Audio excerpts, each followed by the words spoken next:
ഏകദേശം 1,00,000 വർഷങ്ങൾക്ക് മുമ്പ് ഭൂമിയിൽ കുറഞ്ഞത് 6 വ്യത്യസ്ത മനുഷ്യവർഗങ്ങൾ ജീവിച്ചിരുന്നു. ഹോമോസാപ്പിയൻസ്, അതായത് നമ്മൾ അവരിൽ ഒരു വർഗം മാത്രമായിരുന്നു.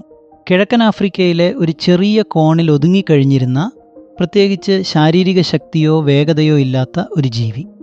ഭക്ഷ്യശൃംഖലയുടെ മധ്യത്തിൽ എവിടെയോ ആയിരുന്നു നമ്മുടെ സ്ഥാനം. എന്നാൽ ഇന്ന് നമ്മൾ ഈ ഗ്രഹത്തിൻ്റെ അനിഷേധ്യമായ അധിപന്മാരാണ്.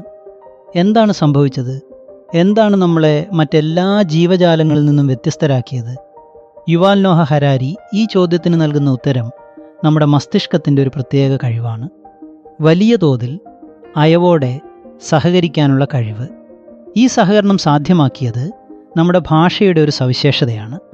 നിലവിലില്ലാത്ത കാര്യങ്ങളെക്കുറിച്ച് സംസാരിക്കാനുള്ള കഴിവ്. ഇതിനെ ഹരാരി വിളിക്കുന്നത് കോഗ്നിറ്റീവ് റെവല്യൂഷൻ എന്നാണ്. ഈ വിപ്ലവമാണ് ചരിത്രത്തിൻ്റെ ഗതി മാറ്റിമറിച്ചത്. മറ്റു മൃഗങ്ങൾക്കും ഭാഷയുണ്ട്. ഒരു കുരങ്ങിന് പുലി വരുന്നു എന്ന് മുന്നറിയിപ്പ് നൽകാൻ കഴിയും. എന്നാൽ ഒരു ഹോമോസാപ്പിയന് പറയാൻ കഴിയും, ഇന്ന് രാവിലെ നദീതീരത്ത് ഞാനൊരു പുലിയെ കണ്ടു. അതൊരു മാനിനെ വേട്ടയാടുകയായിരുന്നു. ഒരുപക്ഷെ അതിപ്പോഴും അവിടെ ഉണ്ടാകും. നമുക്ക് ഒരുമിച്ച് പോയി അതിനെ നേരിടാം. ഈ സങ്കീർണമായ വിവര കൈമാറ്റം വഴക്കമുള്ള സഹകരണം സാധ്യമാക്കുന്നു. എന്നാൽ ഏറ്റവും നിർണായകമായ കഴിവ് മിഥ്യകൾ സൃഷ്ടിക്കാനുള്ള കഴിവാണ്. ദൈവങ്ങൾ, രാഷ്ട്രങ്ങൾ, നിയമങ്ങൾ, കമ്പനികൾ, പണം, മനുഷ്യാവകാശങ്ങൾ, ഇവയെല്ലാം മിഥ്യകളാണ്. അവ ഭൗതിക യാഥാർത്ഥ്യത്തിൽ നിലവിലില്ല. എന്നാൽ അവയിൽ നാം കൂട്ടായി വിശ്വസിക്കുന്നു. ഈ കൂട്ടായ വിശ്വാസമാണ് ദശലക്ഷക്കണക്കിന് അപരിചിതരായ മനുഷ്യരെ ഒരുമിച്ച് പ്രവർത്തിക്കാൻ പ്രാപ്തരാക്കുന്നത്. ഒരു ചിമ്പാൻസി ആൽഫ പുരുഷന് 50ഓളം ചിമ്പാൻസികളെ നിയന്ത്രിക്കാൻ കഴിയും. അതിൽ കൂടുതൽ വരുമ്പോൾ സംഘം തകരുന്നു. എന്നാൽ ഒരു മനുഷ്യ നേതാവിന് ഒരു മിഥ്യയുടെ പേരിൽ ദശലക്ഷക്കണക്കിന് ആളുകളെ അണിനിരത്താൻ കഴിയും. കാർഷിക വിപ്ലവം മനുഷ്യരാശിയുടെ ഏറ്റവും വലിയ തെറ്റാണെന്ന് ഹരാരി വാദിക്കുന്നു.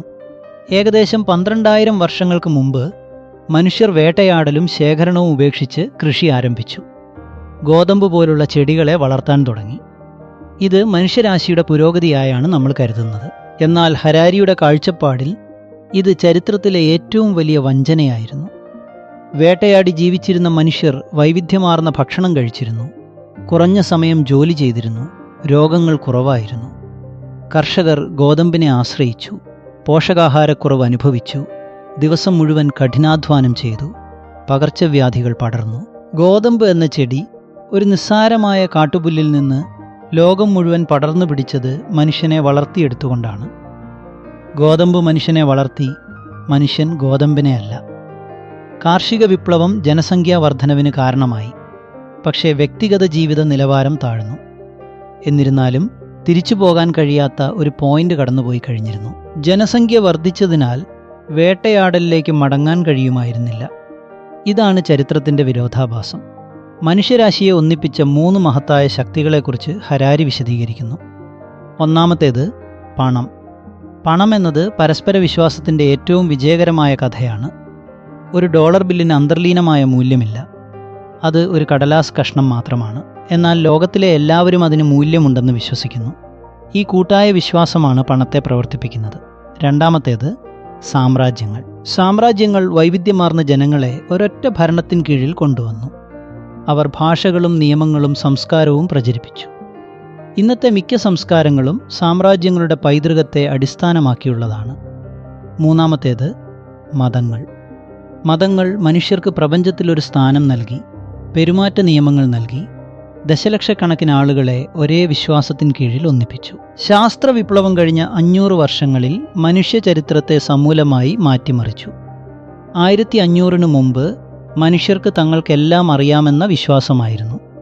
എല്ലാ ചോദ്യങ്ങൾക്കും ഉത്തരം ബൈബിളിലോ മറ്റു പുരാതന ഗ്രന്ഥങ്ങളിലോ ഉണ്ടായിരുന്നു. എന്നാൽ ശാസ്ത്ര വിപ്ലവം ഒരു പുതിയ മനോഭാവം കൊണ്ടുവന്നു. അജ്ഞതയുടെ അംഗീകാരം, എനിക്കറിയില്ല എന്ന് പറയാനുള്ള സന്നദ്ധത. ഈ തുറന്ന സമ്മതമാണ് പുതിയ അറിവ് തേടാനുള്ള പ്രേരണ നൽകിയത്. ശാസ്ത്രം, സാമ്രാജ്യത്വം, മുതലാളിത്തം എന്നിവ തമ്മിൽ ഒരു ശക്തമായ ബന്ധം സ്ഥാപിക്കപ്പെട്ടു. യൂറോപ്യൻ സാമ്രാജ്യങ്ങൾ പുതിയ ഭൂമികൾ കീഴടക്കി. ശാസ്ത്രജ്ഞർ അവിടെ നിന്ന് പുതിയ അറിവുകൾ ശേഖരിച്ചു.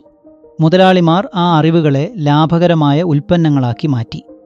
ഈ ചക്രം യൂറോപ്പിനെ ലോകത്തിൻ്റെ അധിപന്മാരാക്കി. മുതലാളിത്തത്തിൻ്റെ ഉദയം മനുഷ്യചരിത്രത്തിലെ ഒരു വഴിത്തിരിവായിരുന്നു. മുതലാളിത്തത്തിനു മുമ്പ് ലാഭം ഒരു വൃത്തികെട്ട വാക്കായിരുന്നു. ഇന്ന് അത് പുരോഗതിയുടെ എഞ്ചിനാണ്. ആധുനിക സമ്പദ്വ്യവസ്ഥ വളരുന്നത് ഭാവിയിലെ വളർച്ചയിലുള്ള വിശ്വാസത്തിലാണ്. ഈ വിശ്വാസമാണ് ക്രെഡിറ്റ് സൃഷ്ടിക്കുന്നത്. ക്രെഡിറ്റ് നിക്ഷേപമായി മാറുന്നു. നിക്ഷേപം വളർച്ച സൃഷ്ടിക്കുന്നു. ഇത് മനുഷ്യരാശിയുടെ ഉൽപ്പാദനശേഷിയെ അഭൂതപൂർവമായ തോതിൽ വർദ്ധിപ്പിച്ചു. എന്നാൽ ഈ വളർച്ചയ്ക്കൊരു വിലയുണ്ട്. മൃഗങ്ങളുടെ വ്യാവസായിക കൃഷി, പാരിസ്ഥിതിക നാശം, സാമൂഹിക അസമത്വം. ആധുനിക മനുഷ്യൻ കൂടുതൽ ശക്തനാണ്, പക്ഷെ കൂടുതൽ സന്തുഷ്ടനാണോ എന്ന് ഹരാരി ചോദിക്കുന്നു. മനുഷ്യരാശിയുടെ ഭാവി എന്താണ്? കഴിഞ്ഞ അരനൂറ്റാണ്ടായി നമ്മൾ ജൈവ പരിമിതികളെ മറികടക്കാൻ തുടങ്ങിയിരിക്കുന്നു. ജനിതക engineering, artificial intelligence, nano technology ഇവ നമ്മളെ ഒരു പുതിയ യുഗത്തിലേക്ക് നയിക്കുന്നു. ഹോമോസാപ്പിയൻസിൻ്റെ അവസാനം അടുത്തിരിക്കുന്നു. നമ്മൾ ദൈവങ്ങളാകാൻ പോവുകയാണ്, അല്ലെങ്കിൽ സ്വയം നശിപ്പിക്കാൻ പോവുകയാണ്. ഹരാരി നമ്മളോട് ചോദിക്കുന്ന ഏറ്റവും പ്രധാനപ്പെട്ട ചോദ്യം ഇതാണ്: നമുക്ക് എന്താണ് വേണ്ടത്? അഭൂതപൂർവമായ ശക്തി കൈവശമുണ്ട്. എന്നാൽ ആ ശക്തി എന്തിനു വേണ്ടി ഉപയോഗിക്കണമെന്ന് നമുക്കറിയില്ല. നമ്മൾ കൂടുതൽ ശക്തരാകുന്നു, പക്ഷേ കൂടുതൽ സന്തുഷ്ടരാകുന്നില്ല. ഇതാണ് ഹോമോസാപ്പിയൻസിൻ്റെ ദുരന്തം.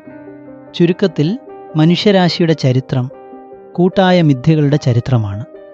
നാം സൃഷ്ടിച്ച കഥകളാണ് നമ്മളെ ഒന്നിപ്പിച്ചത്, മുന്നോട്ട് നയിച്ചത്.